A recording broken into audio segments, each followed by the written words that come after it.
And so now that we got about 800 miles on the 2020 550, I figured I'd go over some of the stuff I like, some of the stuff I don't like, you know, some of the stuff I think can be improved. But for comparison's sake, we have a 2019 Indy 550, and we also have a 2016 Indy 550.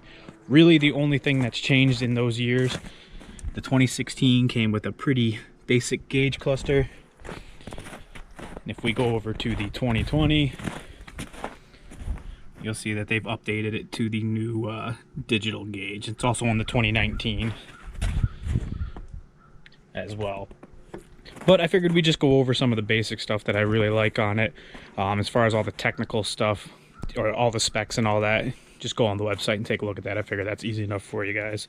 So the first thing I want to start off with, really good ergonomics. I'm about 5'7". I fit pretty well on this sled, but a lot of our renters who get on these, guys that are in the 6'2", 6'3" range, they sit pretty comfortable on these. So it's really well balanced as far as riding position and seat height and all that for basically anyone of all sizes.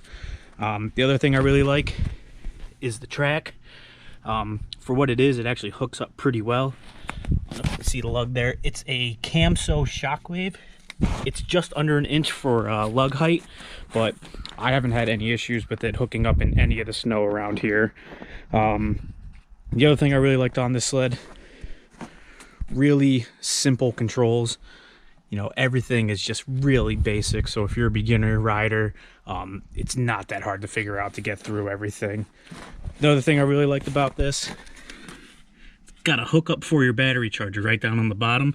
So all you gotta do is plug that in if you want to do a trickle charge or something like that when you're not using the sled. That's accessible for you right there. And then one of the other things I really liked as far as the actual riding on it, the front end, very lightweight sled. Dry weight's about 450 pounds, but the front end is just really light. You can really pop it up over some obstacles or some bumps when you get on the trail. But overall, as far as riding the sled, rideability and everything, really impressed with what the 550 can do here. All right, now as far as dislikes for the sled, not a ton of stuff, just really some nitpicky stuff on my end. First thing, the pins for the side panel. I hate these things. It's been the same style since 2016, but we always seem to lose a couple of them. Popping the side panel off to put oil in and everything. You'll see the new 600s and the 850s from Polaris have a plastic knob on the side. I would much rather them go to that. But understand that this is a budget snowmobile, so they're not going to have all the stuff that the higher end models would necessarily have. And I guess that same logic would go to fit and finish on everything. I don't know if you can see it, but there's a pretty good gap, even with this completely done up here. Pretty good sized gap between the hood and the side panel. Again, kind of nitpicky stuff, but you know, it's all stuff that you look at, especially when you're spending, you know, $7,500 on a snowmobile. One of the other things too, unfortunately, can't really see it now because the sled hasn't been out, but we've been having some issues as far as snow buildup, especially underneath the running boards and underneath the tunnel. Hasn't been really a factor with anything yet. Usually I just stop and kick some off after about 40-50 miles, but we'll keep an eye on that and monitor that and see if that's going to be an issue down the road here. And then really the last thing, might be tough to see in the video here, but I guess this would be my biggest nitpick, is the steering shaft.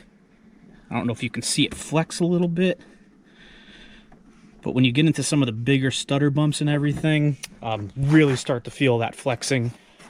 That being said, I'm probably riding this sled harder than most people buying this particular unit would ride it, so I don't know, again, if that's really going to be a big issue, but those are just some of the things I don't like about the sled that I think might be able to be improved upon. So I guess the final verdict, if you're looking for something in that kind of budget range, like I said, these retail about $7,500. I'm sure you can find a dealer that'll let one go for less than that. I really think the snowmobile is hard to beat. Just everything you get on it, the ride performance and everything like that. As far as the budget stuff goes, really think this is the snowmobile to beat in that department. If you got any questions, comment below. I'll do my best to answer them, but thanks for watching.